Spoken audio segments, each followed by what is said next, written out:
السلام علیکم۔ میں ہوں خالد مصطفیٰ اور اپنے پروگرام ناظرہ کے ساتھ کینیڈا سے حاضر خدمت ہوں۔ تمام دوستوں کو سلام اور آداب پہنچے۔ کیسے ہیں آپ لوگ؟ یہاں تو بہت سخت سردی شروع ہو چکی ہے۔ بہرحال پاکستان میں تو حال صحیح ہوگا، نارمل ہوگا، لیکن سیاسی بھونچال آیا ہوا ہے۔ میں نے ابھی اس سے پہلے بھی ایک پروگرام بنایا تھا، لیکن ابھی دوسرا پروگرام میں نے اس لیے ضروری سمجھا کہ آج کل جو فضا ہو رہی ہے نا، وہ ایک آدمی کے خلاف ہو رہی ہے، وہ دیٹ از رانگ۔ اور میں آج کے پروگرام کے اندر جو تعزیہ پیش کروں گا اس کی آپ تعریف بھی کریں گے انشاءاللہ تعالی، کیونکہ یہ حق پہ ہوگا اور سچائی پہ ہوگا۔ جو بیچارہ وکٹم ہے نا، اسی کو میں بتاؤں گا کہ یہ اس کے ساتھ زیادتی ہو رہی ہے۔ سب سے پہلی بات تو یہ ہے کہ عمران خان کے متعلق بات ہوگی۔ عمران خان کے دو کیسز کے متعلق میں بات کروں گا۔ آج کل جو ہے نا، ان کے متعلق یہ مشہور ہے کہ لوگ جو صحافی ہیں وہ کہہ رہے ہیں کہ ہم وٹے جمع کر رہے ہیں۔ وٹے مانے پتھر جمع کر رہے ہیں، ان کو سنسار کی سزا ہوگی، نعوذ باللہ، استغفر اللہ، یہ وہ کہہ رہے ہیں۔ تو میرا اس پر ایک جواب ہے بڑا زبردست، آپ لوگ اس سے اتفاق کریں گے کہ بھائی ابھی تک تو کسی کو سزا دی نہیں پاکستان کے اندر بھٹوں والی۔ یہ تو گورنمنٹ اپروو کرتی ہے نا، جب بھی سزائیں ہوتی ہیں نا، جو بھی سزا ہوتی ہے گورنمنٹ اپروو کرتی ہے۔ اور گورنمنٹ اپروو جب کرتی ہے جب اس کے پاس پوری پارلیمنٹ ہوتی ہے اور پورے وہ ہوتے ہیں، وزیر ہوتے ہیں۔ ابھی تو پارلیمنٹ بھی نہیں ہے، تو کیسے سزا ہو جائے گی؟ نمبر ایک بات یہ ہے۔ نمبر دو بات یہ ہے کہ جو سنسار کی سزا ہوتی ہے نا، وہ مرد پہ نہیں ہوتی۔ آپ اس کو غور سنیں، اگر کنوارا مرد اور عورت کرتے ہیں تو ان کو بے شک سنسار کر دیا جائے، لیکن اس نے نکاح کیا تو نکاح کرنے کے بعد اس کی ذمہ داری ختم ہو گئی کہ وہ یہ بتایا کہ جی وہ ہے تھی، اس کے حاملہ تھی یا نہیں تھی۔ اس کی ذمہ داری مرد کی نہیں بنتی، عورت کے اوپر ذمہ داری بنتی ہے۔ عورت سے آپ پوچھ سکتے ہیں، یہ میں نہیں کہتا کہ عورت سے نہیں پوچھ سکتے، کورٹ کا مسئلہ میں اس میں زیادہ وہ بھی نہیں کر سکتا، لیکن بات یہ ہے کہ اس پہ تو اس کو تھوڑا سا کھٹکا تھا، اس نے دوسرا نکاح بھی کروایا اسی لیے، ورنہ تو نکاح بھی نہ کرواتا۔ ایک شریف آدمی تو نکاح ہی کر سکتا ہے نا، ورنہ ویسے ایسے ہی رکھ سکتا تھا، کوئی پوچھنے والا نہیں پاکستان میں تو۔ لیکن اس نے تو بیچارے نے نکاح بھی کیا، نکاح پہ نکاح کیا، یہ تو اور اچھائی کی نا اس نے، اس میں کہاں سے برائی آ گئی؟ تو اس میں ہاں، اس سے آپ پوچھ سکتے ہیں، پنکی پیرنی کو بلا لیں، اس سے پوچھ لیں کہ بھائی تم نے کیا کیا۔ اچھا وہ بھی وہی جواب دے سکتی ہے یہ کہ بھائی وہ جو ڈیٹوں کے یہ لیے بیٹھے نا ان کے جو سابق شوہر جو ہیں کہ اس ڈیٹ سے اس ڈیٹ تک، تو ہو سکتا ہے زبانی اس نے پہلے کہہ دیا ہو، اس کا ریکارڈ تو نہیں ہوتا زبان کا۔ یہ چیزیں بڑی کمپلیکیٹڈ ہوتی ہیں اور اس کو اچھالنا نہیں چاہیے، میرا اپنا خیال ہے۔ مہذب معاشرے کے اندر خاص طور سے لیڈرز کے متعلق نہیں اچھالنا چاہیے ایسی چیزیں کہ ہر روز اس قسم کی بات ہے، ہر روز اس قسم کی بات ہے۔ ہاں آپ مالی کرپشن کی باتیں کریں، کام نہیں کرایا اس کی باتیں کریں، لیکن اس پہ میرا نہیں خیال کہ اس پہ اتنی زیادہ وہ کرنی چاہیے۔ بہرحال ہوگا تو وہی جو چاہے گا، جو حکومت وقت ہے وہی جو چاہے گی وہی ہوگا۔ اور پاکستان میں تو آپ کو پتہ ہی ہے کہ ایک بے گناہ اور وزیر اعظم کا بھی پھانسی لگا دی تھی، ابھی آج کل اس کا مقدمہ بھی چل رہا ہے۔ میں بھی ابھی جاگ رہا ہوں، میں نے کہا چلو دیکھتے ہیں، صبح 11 بجے کے قریب ہے ہیئرنگ، دیکھتے ہیں کہ کیا ہوتا ہے۔ اگر ڈائریکٹ آ گئی تو بڑی اچھی ہوگا، اس میں ہم بھی رپورٹ بنا کے دیں گے، پیش کریں گے اپنے عوام کے لیے بہترین۔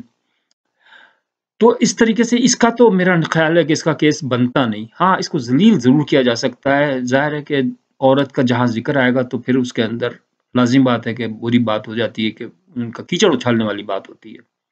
تو اللہ تعالیٰ ہر انسان کو، ہمیں بھی اس چیزوں سے بچائے، دور دور رکھے، ہمیں، ہماری فیملی کو، آپ تمام حضرات کی فیملیوں کو اس چیز سے دور ہی رکھے تو اچھا ہے۔ دوسرا مسئلہ جو وہ ہے کیا تھا، ٹرسٹ کا جو کیس ہے نا، وہ میں نے پوری طرح ڈگ آؤٹ کر لیا۔ اس کے اندر عمران خان کا کوئی قصور ہے ہی نہیں۔ وہ اس طریقے سے کہ یہ تھا ریاض ملک کا پیسہ، ایکچولی ریاض ملک نے اس کی ہیلپ کی، نواز شریف کے بیٹے کی، جو اس نے ناجائز پراپرٹی بنائی تھی، اس سے تو کوئی پوچھتا نہیں ہے جس نے ناجائز وہ کیا کام سارا، اور دوسروں سے پوچھنا شروع کر دیا۔ تو اس نے کہا سر جی کوئی مسئلہ نہیں، میں خرید لینا، میں تابع دار نا، تو کوئی مسئلہ نہیں ہے، کم تارڑا ہو جائے گا۔ تو انہوں نے وہ کر لیا، لے لیا اور اپنے گلے ڈال لیے، پندہ فٹ کر لیا۔